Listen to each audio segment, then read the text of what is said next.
Hello and welcome to another episode of Journey Through the Bible in 1 year, supported by the Mount Hope Community Cruciform Church. And today is November 13. My name is Bob and we're glad that you joined us in this daily reading of the Bible, which we post each weekday, Monday to Friday. And each reading is taken from the New Living Translation of the Bible. And today's readings are from Daniel 4, 5 and 6 and John 18. And now, let's begin today's reading. Daniel 4. King Nebuchadnezzar sent this message to the people of every race and nation and language throughout the world. Peace and prosperity to you. I want you all to know about the miraculous signs and wonders the Most High God has performed for me.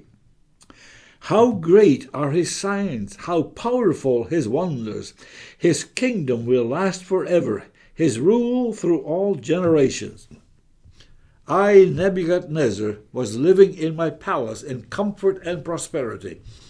But one night I had a dream that frightened me. I saw visions that terrified me as I lay in my bed. So I issued an order calling in all the wise men of Babylon so they could tell me what my dream meant. When all the magicians, enchanters, astrologers, and fortune-tellers came in, I told them the dream, but they could not tell me what it meant. At last Daniel came in before me, and I told him the dream. He was named Belteshazzar, after my God, and the spirit of the holy God is in him. I said to him, Belteshazzar, chief of the magicians, I know that the spirit of the holy gods is in you, and that no mystery is too great for you to solve. Now, tell me what my dream means. While I was lying in my bed, this is what I dreamt. I saw a large tree in the middle of the earth. The tree grew very tall and strong, reaching high into the heavens for all the world to see. It had fresh green leaves, and it was loaded with fruit for all to eat. Wild animals lived in its shade, and birds nested in its branches. All the world was fed from this tree. And then, as I lay there dreaming, I saw a messenger, a holy one, coming down from heaven. The messenger shouted, Cut down the tree and lop off its branches, shake off its leaves and scatter its fruit. Chase the wild animals from its shade and the birds from its branches, but leave the stump and the roots in the ground, bound with a band of iron and bronze and surrounded by tender grass. Now let him be drenched with the dew of heaven, and let him live with the wild animals among the planets of the field. For 7 periods of time let him have the mind of a wild animal instead of the mind of a human. For this has been decreed by the messenger, it is commanded by the holy ones, so that everyone may know that the Most High rules over the kingdoms of the world. He gives them to anyone he chooses, even to the lowliest of people. Belteshazzar, that was the dream that I, King Nebuchadnezzar, had. Now tell me what it means, for none of the wise men of my kingdom can do so. But you can tell me because the spirit of the holy gods is in you. Upon hearing this, Daniel, also known as Belteshazzar, was overcome for a time, frightened by the meaning of the dream. And then the king said to him, Belteshazzar, don't be alarmed by the dream and what it means. Belteshazzar replied, I wish the events foreshadowed in this dream would happen to your enemies, my lord, and not to you. The tree you saw was growing very tall and strong, reaching high into the heavens for all the world to see. It had fresh green leaves and was loaded with fruit for all to eat. Wild animals lived in its shade, and birds nested in its branches. That tree, your majesty, is you, for you have grown strong and great. Your greatness reaches up to heaven, and your rule to the ends of the earth. Then you saw a messenger, a holy one, coming down from heaven and saying, "Cut down the tree and destroy it, but leave the stump and the roots in the ground, bound with a band of iron and bronze, and surrounded by tender grass. Let him be drenched with the dew of heaven. Let him live with the animals of the field for 7 periods of time." This is what the dream means, Your Majesty, and what the Most High has declared will happen to my lord the king. You will be driven from human society, and you will live in the fields with the wild animals. You will eat grass like a cow, and you will be drenched with the dew of heaven. 7 periods of time will pass while you live this way, until you learn that the Most High rules over the kingdoms of the world and gives them to anyone he chooses. But the stump and roots of the tree were left in the ground. This means that you will receive your kingdom back again when you have learned that heaven rules. King Nebuchadnezzar, please accept my advice. Stop sinning and do what is right. Break from your wicked past and be merciful to the poor. Perhaps then you will continue to prosper. But all these things that happened to King Nebuchadnezzar. 12 months later, he was taken a walk on the flat roof of the royal palace in Babylon. As he looked out across the city, he said, "Look at this great city of Babylon. By my own mighty power, I have built this beautiful city as my royal residence to display my majestic splendor."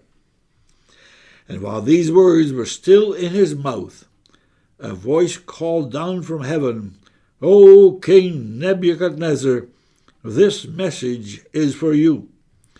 You are no longer ruler of this kingdom. You will be driven from human society.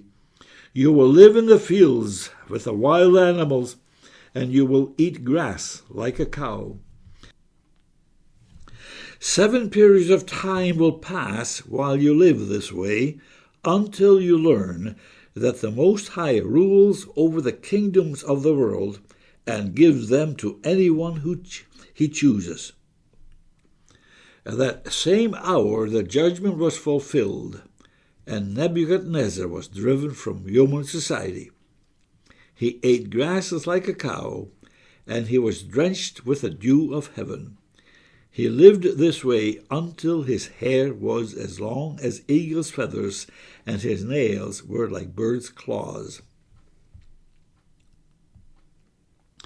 After this time had passed, I, Nebuchadnezzar, looked up to heaven. My sanity returned, and I praised and worshipped the Most High and honored the one who lives forever. His rule is everlasting, and his kingdom is eternal. All the people of the earth are nothing compared to him. He does as he pleases among the angels of heaven and among the people of the earth. No one can stop him or say to him, "What do you mean by doing these things?" When my sanity returned to me, so did my honor and glory and kingdom. My advisers and nobles sought me out, and I was restored as head of my kingdom with even greater honor than before. Now I, Nebuchadnezzar, praise and glorify and honor the King of heaven. All his acts are just and true, and he is able to humble the proud. Daniel 5. Many years later, King Belshazzar gave a great feast for 1,000 of his nobles, and he drank wine with them. While Belshazzar was drinking the wine, he gave orders to bring in the gold and silver cups that his predecessor, Nebuchadnezzar, had taken from the temple in Jerusalem.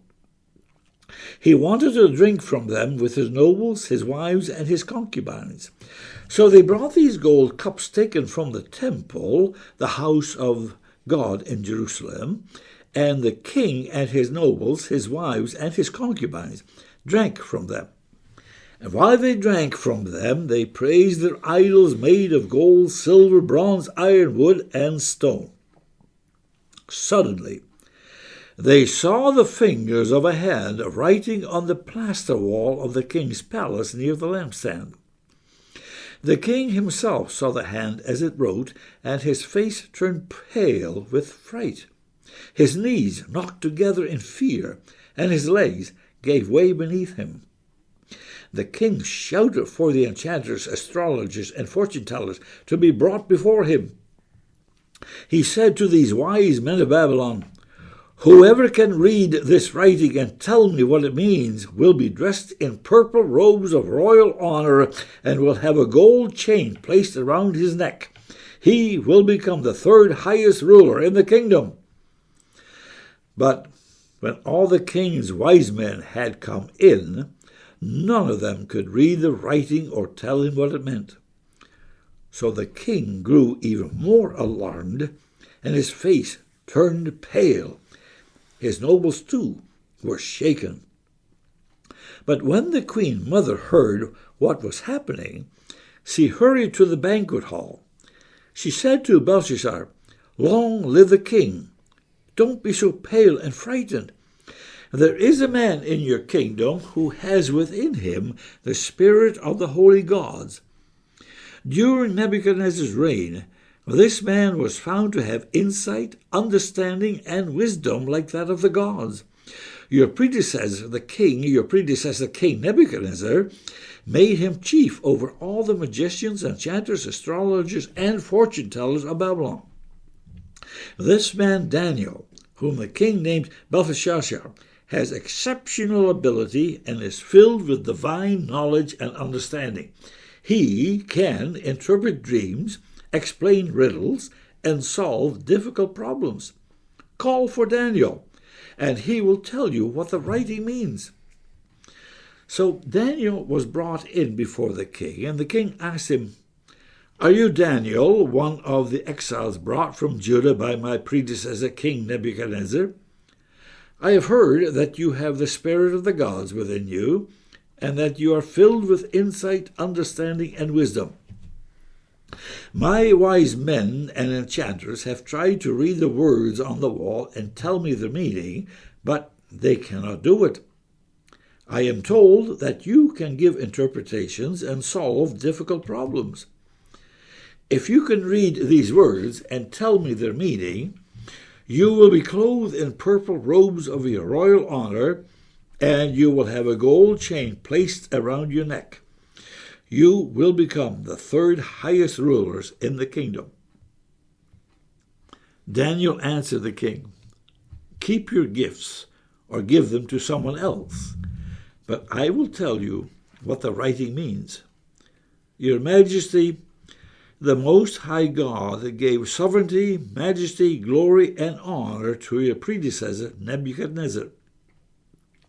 He made him so great that people of all races and nations and languages trembled before him in fear. He killed those he wanted to kill and spared those he wanted to spare. He honored those he wanted to honor and disgraced those he wanted to disgrace.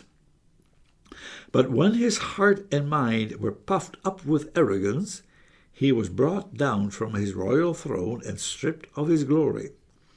He was driven from human society.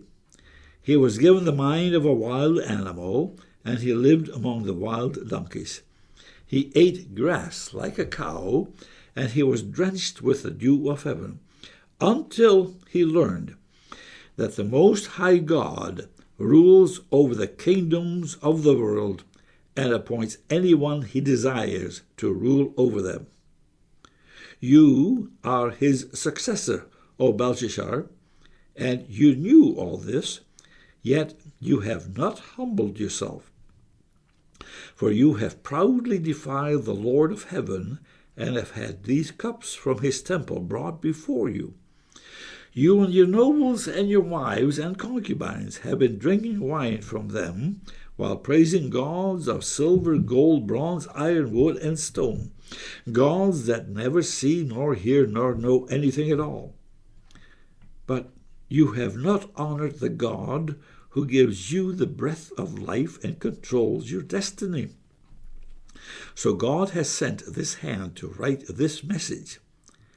This is the message that was written, Mene, Mene, Tekel, and Parsin. And this is what these words mean. Mene means numbered. God has numbered the days of your reign and has brought it to an end. Tekel means weighed. You have been weighed on the balances and have not measured up. Parsin means divided. Your kingdom has been divided and given to the Medes and Persians. And then, at Belshazzar's command, Daniel was dressed in purple robes, a gold chain was hung around his neck, and he was proclaimed the third highest ruler in the kingdom. That very night, Belshazzar, the Babylonian king, was killed, and Darius the Mede took over the kingdom at the age of 62. Daniel 6. Darius the Mede decided to divide the kingdom into 120 provinces, and he appointed a high officer to rule over each province. The king also chose Daniel and 2 others as administrators to supervise the high officers and protect the king's interests. Daniel soon proved himself more capable than all the other administrators and high officers. Because of Daniel's great ability, the king made plans to place him over the entire empire. And then the other administrators and high officers began searching for some fault in the way Daniel was handling government affairs, but they couldn't find anything to criticize or condemn. He was faithful, always responsible, and completely trustworthy. So they concluded, our only chance of finding grounds for accusing Daniel will be in connection with the rules of his religion. So the administrators and high officers went to the king and said, Long live King Darius! We are all in agreement. We administrators, officials, high officers, advisors, and governors, that the king should make a law that will be strictly enforced.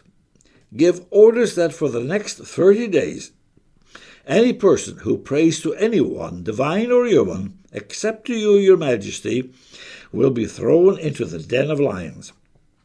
And now, your majesty, issue and sign this law so it cannot be changed, an official law of the Medes and Persians that cannot be revoked.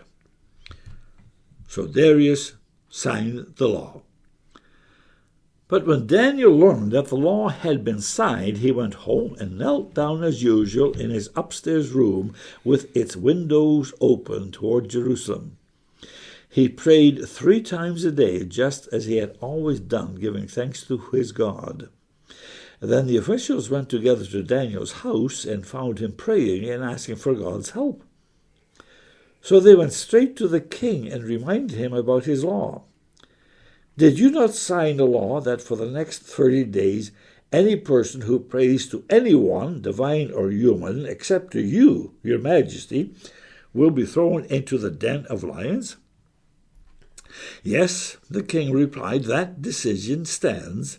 It is an official law of the Medes and Persians that cannot be revoked. And then they told the king, that man Daniel, one of the captives from Judah, is ignoring you and your law. He still prays to his God 3 times a day. Hearing this, the king was deeply troubled, and he tried to think of a way to save Daniel. He spent the rest of the day looking for a way to get Daniel out of this predicament.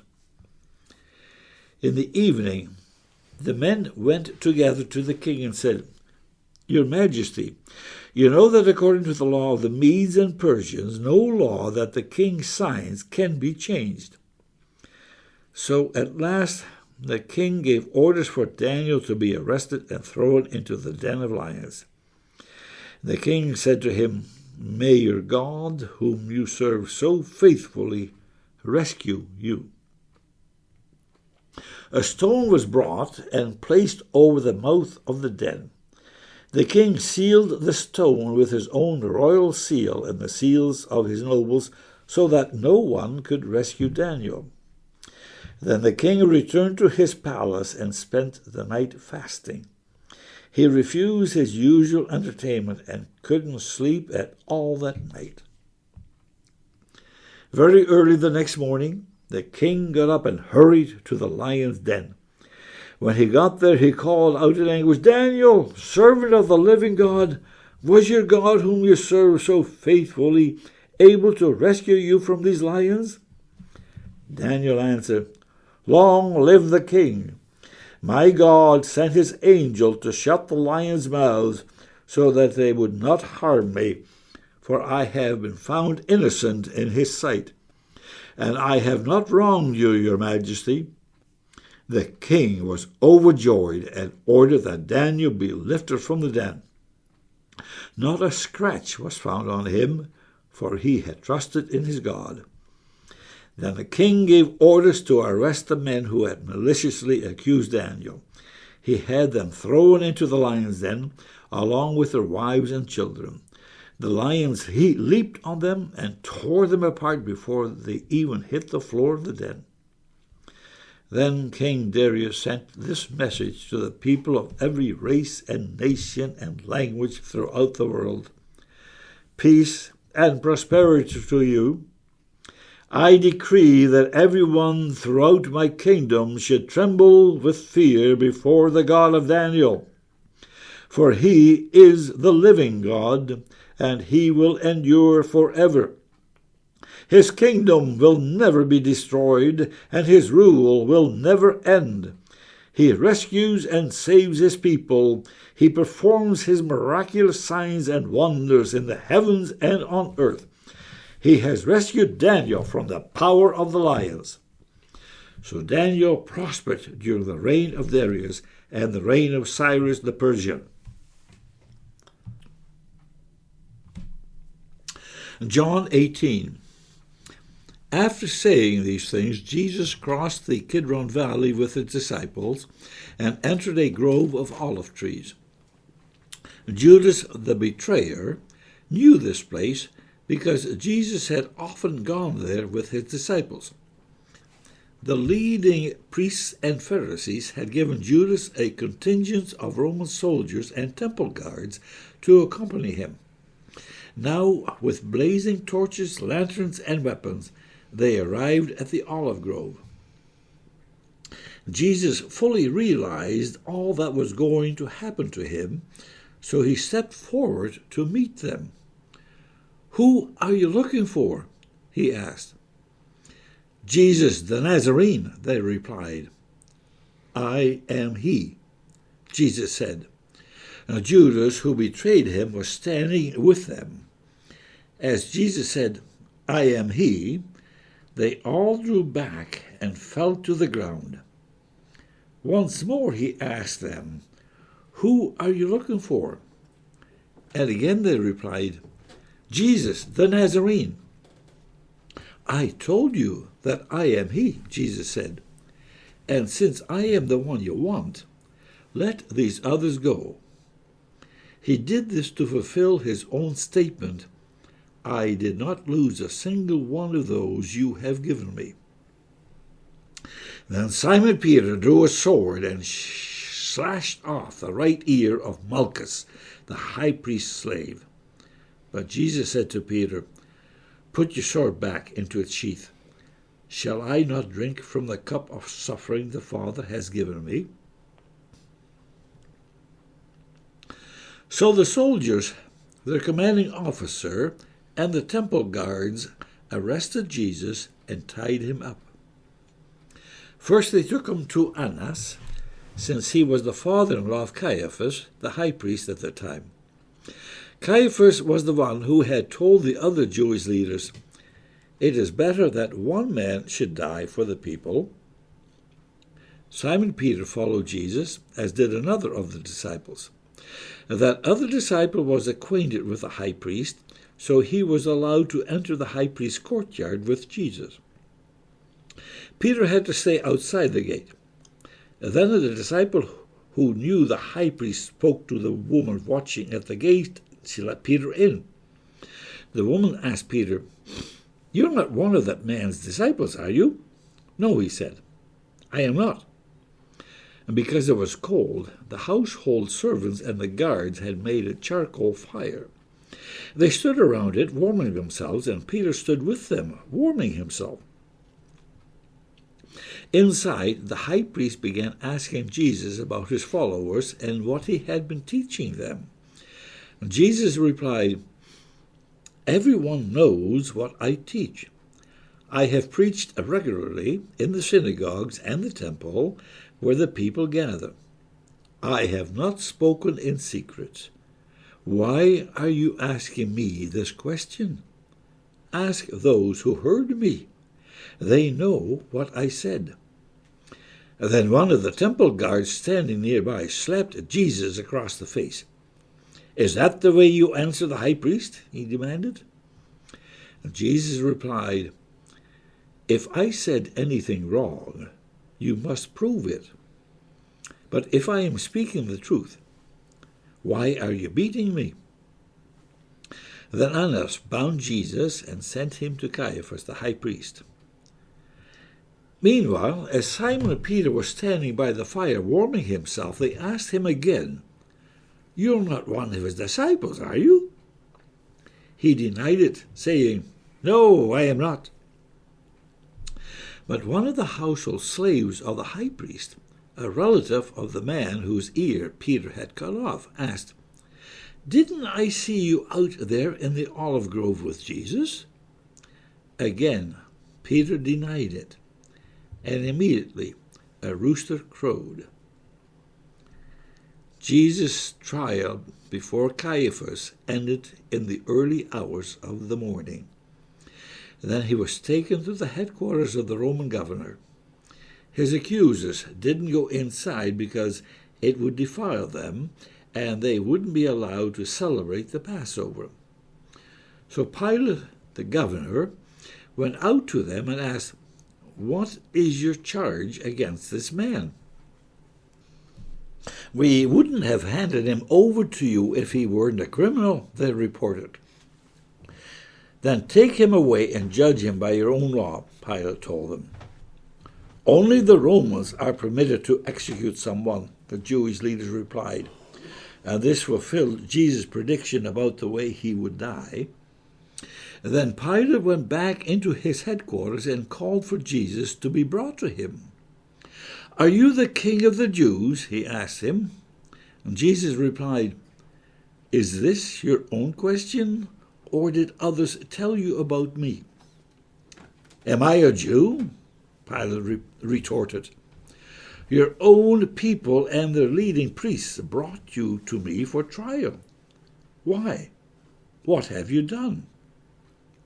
Jesus answered, "My kingdom is not an earthly kingdom. If it were, my followers would fight to keep me from being handed over to the Jewish leaders. But my kingdom is not of this world." Pilate said, "So you are a king?" Jesus responded, "You say I am a king. Actually, I was born and came into the world to testify to the truth. All who love the truth recognize that what I say is true." "What is truth?" Pilate asked. Then he went out again to the people and told them, "He is not guilty of any crime. But you have a custom of asking me to release one prisoner each year at Passover. Would you like me to release the king of the Jews?" But they shouted back, "No, not this man. We want Barabbas." And Barabbas was a revolutionary. And that is the end of today's reading. And Lord, will you bless the hearing of your word as it is being transmitted over the air, that people may hear the word, that may believe in the word, that they may believe that the word of salvation is through your words and through your Son, Jesus Christ. may we all believe that we may have life because you have so loved us that we have your Son, your dear Son, our Lord and Savior Jesus Christ. Amen.